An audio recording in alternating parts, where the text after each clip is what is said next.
En Berlín, novedades desde Alemania. Junto a las elecciones legislativas de este pasado domingo, la población de Berlín votó a favor o en contra en un referéndum. Fue no vinculante. Ahora vamos a ver mejor qué es esto, pero votó por mayoría expropiar a las grandes inmobiliarias que acaparan a más de 240.000 inmuebles y especulan con los precios de los alquileres. Ahora el futuro gobierno del SPD, del Partido Socialdemócrata de Alemania, salió a poner dudas y trabas respecto de la posibilidad de aprobar o no aprobar este proyecto, este referéndum que salió de las urnas. Y estamos en comunicación con Andrés Garcés, que es periodista de Clase contra Clase de la Red Internacional de la Izquierda Diario en Berlín. Buenos días, Andrés. ¿Cómo estás? Leo y Tom Hola, acá. Leo. Hola, Tom, ¿cómo va? Wie geht Gracias es por la Ihnen? invitación. Sa. ¿Cómo andás, Andrés? Bueno, la noticia no deja de impactar también por el número, ¿no? De los inmuebles que acaparan estas inmobiliarias, 240.000, según trascendió. Y lo que te queríamos preguntar es cómo llegó a introducirse este referéndum en las elecciones del domingo. ¿Cómo se llegó a esa instancia de que aparezca la boleta, digamos, para votar por sí o por no en este referéndum en Berlín? Sí, bueno, hay que esto no surgió de la nada, sino que es producto de una larga militancia del movimiento de inquilinos y el movimiento por el derecho a la vivienda que viene desde hace muchos años. Y que es producto de una situación insoportable para los inquilinos, que en Berlín son el 80% de la población.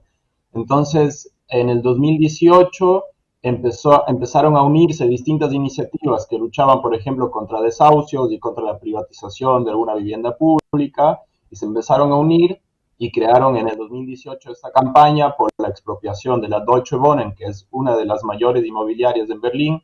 Por ejemplo, esta casa pertenece a esta inmobiliaria, y otras inmobiliarias con más de 3.000 inmuebles en la ciudad. Entonces, en mayo de 2018 empezaron con su campaña y en el 2019 comenzaron con la primera fase de un plebiscito que buscaba juntar más de 20.000 firmas para que se presentase un proyecto de ley para que lo tratara el gobierno de Berlín. Esto se logró en poco tiempo, se juntaron no solo 20.000 firmas, sino 77.000 firmas, y se logró presentar este proyecto, pero el Senado de Berlín, como se llama el gobierno aquí en la ciudad, no lo trató, y por eso pasó a la segunda fase del plebiscito, que es que requería aproximadamente 180.000 firmas más, y se juntaron en este año, entre febrero y junio, se juntaron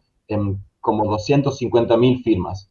Y con esto se logró presentar un plebiscito que justo cayó en la misma fecha que las elecciones federales y las elecciones al Parlamento en Berlín. Entonces, Bien. así es que llegamos a votar esto, y, pero bueno, como decía, es producto de una larga Claro. militancia de muchos activistas. Claro. Andrés, o sea, una consulta tipo Mabel. Acá se dice en Argentina. Acá es bastante difícil alquilar, hay una nueva ley de alquileres, sin embargo cuesta que se cumpla, necesitas una garantía propietaria, tenés que poner 2 meses de depósito. ¿Cómo es alquilar allá en Alemania y cómo se viven los problemas de especulación, particularmente ahí en Berlín, sobre todo la gente que tiene menores ingresos? Bueno, acá primero que nada es muy burocrático, es muy difícil alquilar. O sea, primero necesitas, por ejemplo, ya comienza desde antes de alquilar, necesitas, por ejemplo, demostrar tus ingresos o tener algún garante. Y de ahí, por ejemplo, para mucha gente esto es difícil, hay que darle algunas vueltas, de ahí solamente tener los papeles ya es todo un problema. Después, encontrar un inmueble es el siguiente problema. No sé, uno llega, eh, muchas veces se comparten fotos en redes quieres ir a una entrevista para un apartamento y hay 200 personas esperando en la cola. Eso no es Fua. exagerado, eso es realidad acá. Y después uno logra tener alquilar. Los alquileres también son altísimos. De hecho, acá son más o menos en promedio el 40% del ingreso se va en el arriendo, y después por eso es que es una situación muy difícil, y especialmente con la pandemia se volvió más difícil aún porque mucha gente perdió una parte de su ingreso. Claro. Entonces, claro, es una situación muy difícil para mucha gente y es algo que viene desde antes, pero que en los últimos 10 años aumentó mucho más. Entonces, por ejemplo, hay algunos barrios, por ejemplo, al lado de desde el 2019 aumentó el alquiler en el 99%. Bien. Y las ganancias no. ¿No? Claro. Entonces, No, el salario en 2 años me imagino que habrá aumentado bastante por debajo del 99% del 2019 al 2021. No, del 2009. ¿Cómo? Perdón. Del 2009. Del 2009, está bien, está bien, está bien. Ahí me cierra más. No, mencionabas esto de las dificultades, me imagino también para un sector incluso de trabajadores, trabajadoras que están residentes en Berlín, pero quizás son de afuera de Alemania, también las complicaciones deben ser superiores. Sí, sí, claramente. O sea, comienza con que acá en Berlín tenemos una población de más de un tercio aproximadamente de la población que no tiene la ciudadanía. Y por ejemplo comienza con las entrevistas, que hay muchos casos de gente que llegas con un apellido extranjero y ni te atienden, y después obviamente es gente más precaria en su mayoría. Y claro, esto crea un problema social bastante grande que lo vemos en los barrios que ahora son centrales, que antes de la caída del muro eran barrios marginales en muchos casos, que la gente ya no puede pagarse el alquiler ahí y se va a la periferia o simplemente se va de la ciudad. Claro, claro. Sí. ¿Y a qué empresas alcanza la normativa de este proyecto? Vos mencionabas una muy importante, que es en la que estás alquilando incluso. ¿Es solo a esa empresa o hay algunas más? No, son más, son varias empresas y son todas las empresas que tienen 3.000 o más inmuebles en la ciudad de Berlín. Hay varias, son decenas, pero hay dos especialmente que se han discutido mucho. Una de estas, Deutsche Wohnen, que tiene como 110.000 Wow. inmuebles en Berlín, y la otra es la Vonovia, que es la inmobiliaria más grande en Alemania, que tiene como 350.000 inmuebles en Alemania, y más de 45.000 en Berlín. Estas son las más grandes, pero claro, hay muchos más. Claro. Andrés, ¿qué perspectivas se abren para la implementación efectiva, haciendo que el domingo hubo un cambio importante en la política alemana con el triunfo del SPD?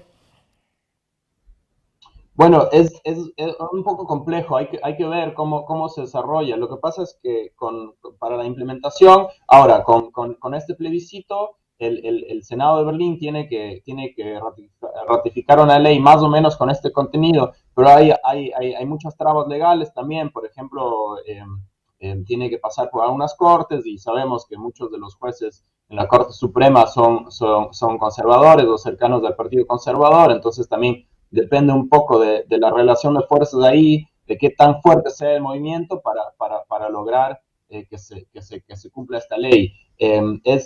Por otro lado, también, lo cual también es una posibilidad, que simplemente se cajonee el proyecto, porque no, o sea, con ese plebiscito no se votó un plazo para implementar la ley, sino simplemente se votó que se debería implementar. Entonces, Claro. el gobierno lo puede posponer indefinidamente.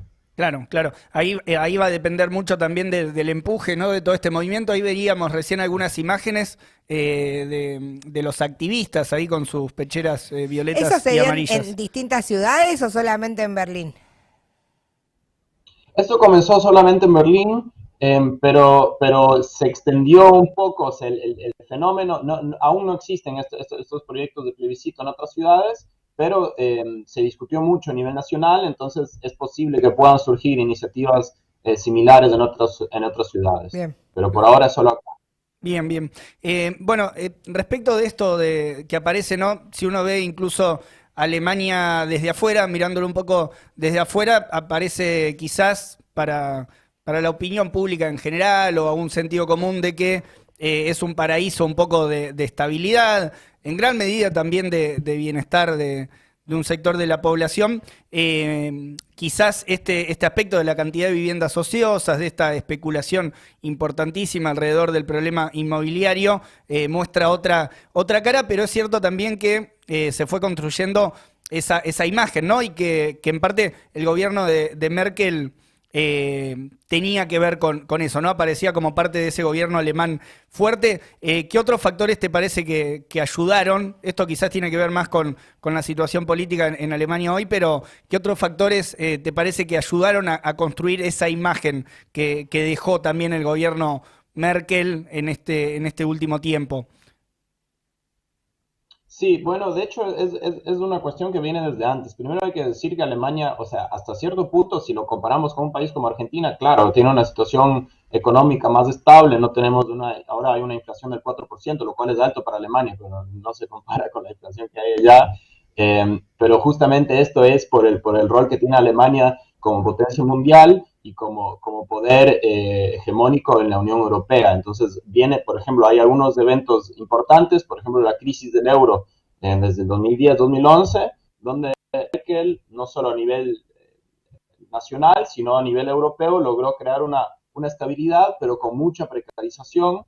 En Grecia, por ejemplo, en Portugal, son casos que conocemos, pero también acá se mantiene una cierta estabilidad, pero con un aumento de la precarización y también de la pobreza. En los últimos años ha aumentado y también se consolidó la pobreza. Es decir, ahora siendo pobre es más difícil salir de la pobreza que antes.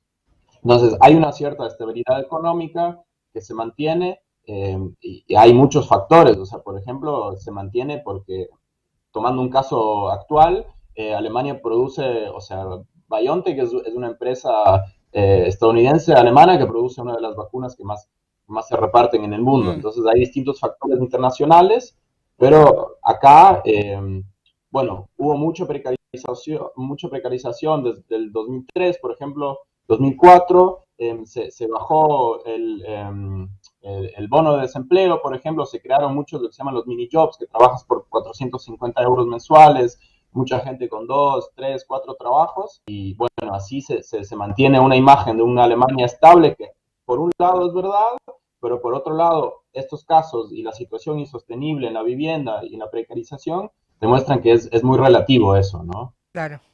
Claro, claro. Bueno, y quizás esto que aparece acá alrededor del problema de la vivienda también muestra por dónde puede ir un poco los elementos de descontento, ¿no? Y hay que seguir de cerca también. Bueno, una discusión también es qué relación, digamos, de la izquierda, qué posibilidades, ¿no? Ahí del desarrollo de una izquierda alrededor de estos fenómenos, de estos procesos. Me parece que es uno de los temas que quedan planteados también hacia adelante.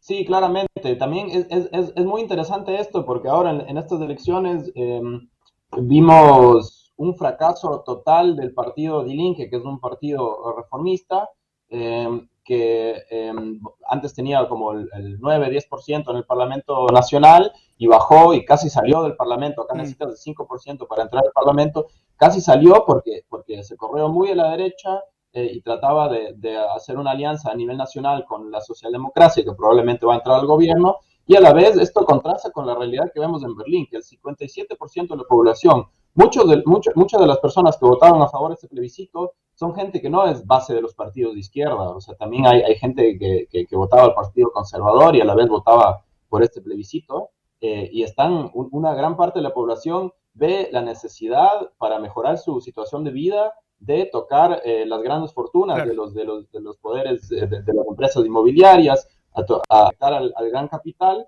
Y esto es un piso a la izquierda clasista poner más, o sea, de levantar un programa que directamente vaya ligado a los problemas de la población, de los inquilinos, de los trabajadores, pero el partido de Die Linke y las burocracias sindicales y también la socialdemocracia no han tomado esto. Entonces se abre un espacio para la izquierda clasista y socialista, claramente.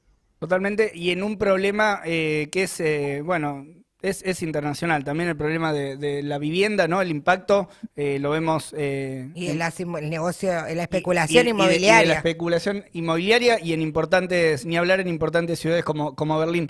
Andrés, te agradecemos por tu tiempo, por la comunicación y por toda la data que nos has traído. De nada, gracias por la invitación. Un abrazo, saludos.